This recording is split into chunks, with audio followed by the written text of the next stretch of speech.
I received the parts today, and wow, I am astounded of the quality. So, the catch can itself is a beautiful aluminium machined part with its dipstick. Look at that. Red aluminium for the GR, perfectly machined with a high quality filter inside. This separates down here the oil.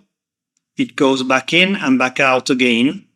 And from here we go from our crankcase PCV with the tube, and out here we go to the intake tract. So all the stock functionality is left intact.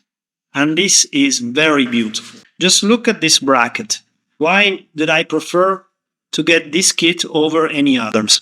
Because this beautiful aluminium laser engraved bracket, where sits just flush, look at that.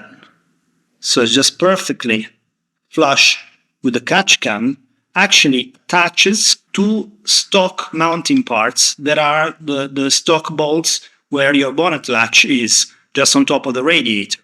And this has been made with this specific profile in a way that it extends towards the center of the car, but is very slim on this side. Therefore, you will not have problems with large intakes like the Venturi, the MST, and in my case, the one that I designed with my team and that I use on my car.